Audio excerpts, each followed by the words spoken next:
Spiritual Awakening dari ENTJ, transformasi logika ke kesadaran transenden.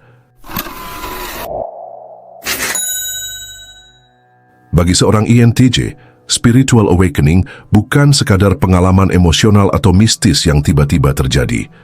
Ini adalah proses transformasi kognitif yang mendalam, di mana logika dan strategi yang biasa mereka gunakan untuk memahami dunia mulai bertumbukan dengan realitas yang lebih luas. Sesuatu yang tak bisa dikuasai hanya dengan analisis atau prediksi saja. Tipe kepribadian ENTJ sendiri adalah tipe yang sangat skeptis dan rasional, sehingga perjalanan menuju spiritual awakening-nya sering kali terjadi secara bertahap. Ini sering kali dipicu oleh krisis eksistensial atau kontradiksi dalam sistem pemahaman mereka sendiri. Tidak seperti tipe yang lebih terbuka terhadap intuisi mistis, sejak awal, ENTJ biasanya menolak spiritualitas yang tak berbasis logika, hingga akhirnya mereka menemukan cara untuk mensistematisasi pemahaman spiritual dengan perspektif yang lebih intelektual. Tahapan-tahapan untuk mencapai spiritual awakening yang biasanya dialami ENTJ ialah krisis eksistensial, runtuhnya dunia logis. ENTJ sering mengalami spiritual awakening setelah menghadapi momen di mana logika dan strategi mereka gagal memberikan jawaban yang memuaskan. Ini bisa terjadi dalam bentuk kehampaan setelah mencapai tujuan besar. ENTJ sering hidup dengan visi jangka panjang, tetapi setelah mereka mencapai sesuatu yang sebelumnya dianggap ultimate goal, mereka bisa merasa kosong dan bertanya, lalu apa selanjutnya? Hal lainnya ialah konflik antara rasionalitas dan pengalaman subjektif. Mungkin ada pengalaman yang sangat mendalam, seperti kematian orang terdekat, pengalaman yang mendekatkannya dengan kematian, atau kejadian yang tak dapat dijelaskan secara logis yang mengguncang sistem kepercayaan mereka. Kegagalan sistem kepercayaan mereka sendiri juga bisa meruntuhkan dunia logis mereka. ENTJ sering membangun sistem pemahaman dunia yang sangat kompleks. Namun ketika sistem itu runtuh karena menemukan kontradiksi internal atau realitas yang tak bisa dijelaskan, mereka terpaksa mencari perspektif baru. Tahap ini ditandai oleh keraguan, frustrasi, dan kegelisahan intelektual yang intens. Mereka mungkin mulai mempertanyakan apakah realitas hanya sebatas yang bisa dipahami logika atau ada sesuatu yang lebih besar dari itu. Tahapan lainnya untuk mencapai spiritual awakening-nya bisa dari eksplorasi dan skeptisisme kritis, yakni pencarian struktur spiritual yang masuk akal. Berbeda dengan tipe yang lebih feeling-oriented, ENTJ tidak akan langsung menerima konsep spiritual tanpa analisis yang mendalam. Mereka akan melakukan eksplorasi dengan cara membaca filsafat, psikologi, dan spiritualitas dengan pendekatan skeptis. Meneliti teori-teori seperti metafisika, eksistensialisme, stoikisme, dan bahkan esoterisme dari perspektif analitis. Mereka akan mengkaji kesamaan antara berbagai tradisi spiritual, mencoba memahami mana yang memiliki framework paling koheren secara logis. Namun, ENTJ tidak puas hanya dengan teori. Mereka ingin menguji pengalaman itu sendiri. Momen kritis terjadi ketika mereka mengalami sendiri suatu bentuk realitas yang lebih dalam. Misalnya, mengalami pengalaman kesadaran yang lebih tinggi dalam meditasi atau refleksi mendalam. Memasuki state of flow di mana mereka merasa waktu dan ego menghilang. Atau momen epifani di mana mereka menyadari keterbatasan logika mereka sendiri. Pada titik ini, mereka mulai memahami bahwa realitas tidak hanya bisa dijelaskan dengan intelek, tetapi juga dengan pengalaman langsung. Tahapan lainnya bisa juga dari dekonstruksi ego, yakni melepaskan kendali rasionalitas yang dimilikinya. Setelah menyadari bahwa ada sesuatu di luar batas logika mereka, ENTJ mulai mengalami krisis identitas intelektual. Mereka menyadari bahwa kepercayaan mereka sebelumnya hanyalah konstruksi mental. Mereka mulai melepaskan keterikatan terhadap kendali absolut atas realitas. Ada perasaan paradoks antara mengetahui dan tidak mengetahui, di mana mereka menyadari bahwa pemahaman sejati justru datang ketika mereka menerima keterbatasan pemahaman mereka sendiri. Pada tahap ini, sering menjadi ujian besar bagi ego ENTJ sendiri. yang mana sebelumnya mereka terbiasa mengendalikan dan memahami segala sesuatu. Tetapi spiritual awakening memaksa mereka untuk menghadapi ketidakpastian dan menerima misteri. Tahapan lainnya bisa dari integrasi, spiritualitas yang terstruktur dan rasional. Berbeda dengan tipe lain yang mungkin menjadi lebih free-spirited setelah spiritual awakening, INTJ justru akan membangun sistem pemahaman baru yang mencakup dimensi spiritual. Mereka akan mengembangkan kerangka kerja filosofis atau spiritual yang tetap berbasis rasionalitas, tetapi lebih terbuka terhadap ketidakterbatasan realitas. Mereka akan menyadari bahwa spiritualitas bukan berarti meninggalkan logika, tetapi memperluasnya ke tingkat yang lebih dalam. Bagi INTJ, spiritual awakening bukan sekadar percaya pada sesuatu yang lebih besar, tetapi lebih kepada memahami realitas dengan kedalaman yang sebelumnya tidak mereka akses.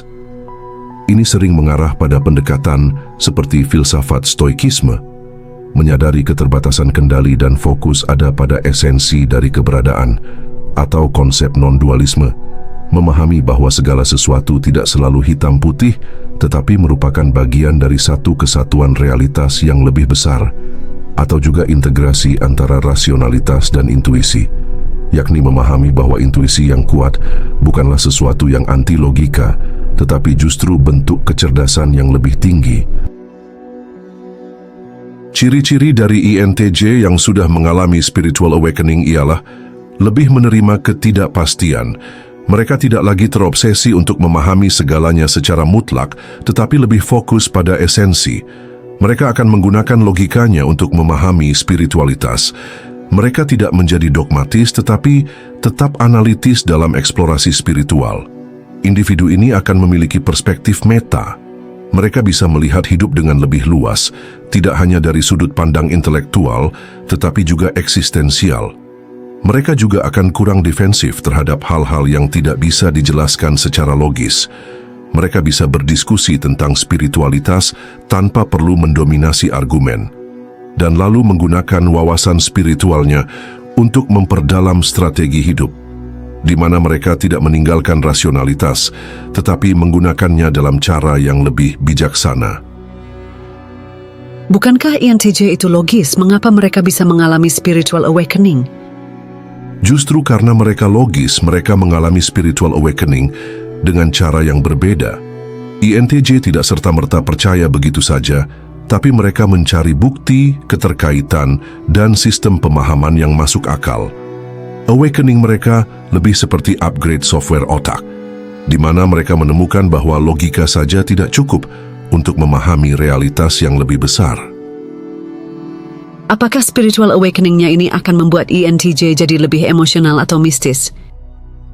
Tentu tidak.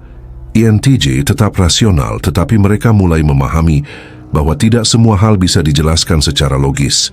Mereka tidak menjadi emosional berlebihan atau percaya secara buta, melainkan lebih menerima bahwa realitas lebih kompleks dari yang mereka pikir sebelumnya.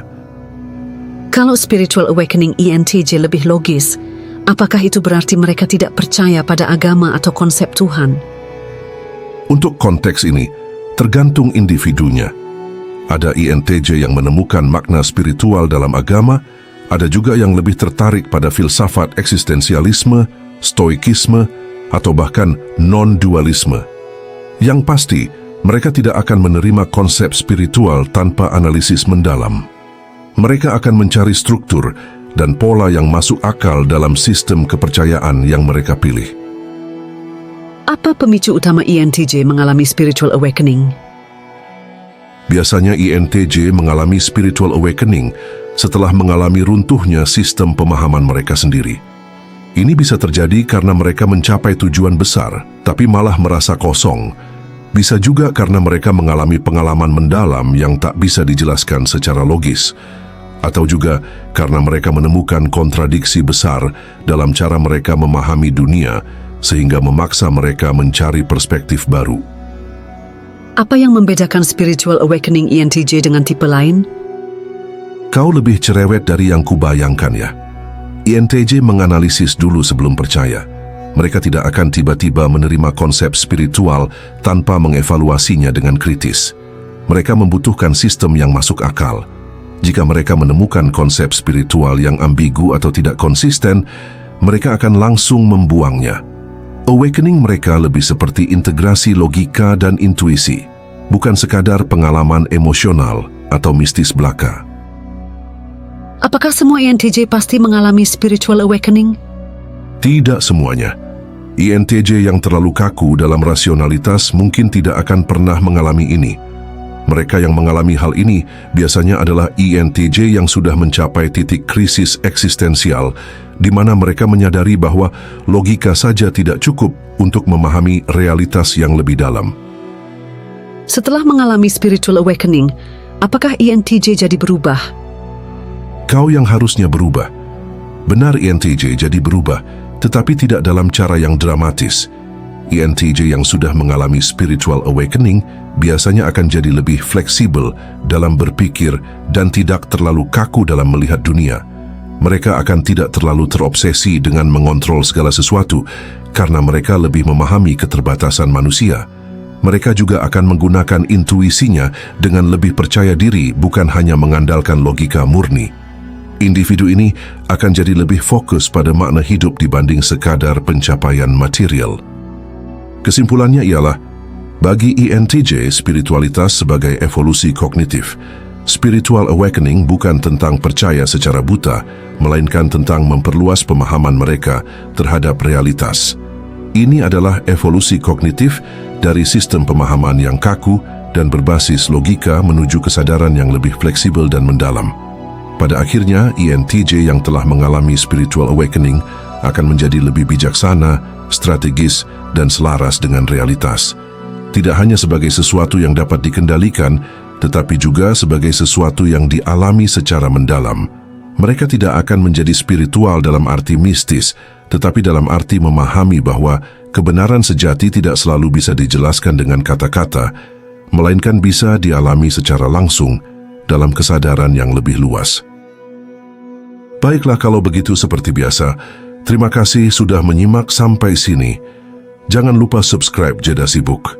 Nantikan pembahasan saya selanjutnya. Saya, si ganteng nan tampan Fernando Widono. Sampai jumpa.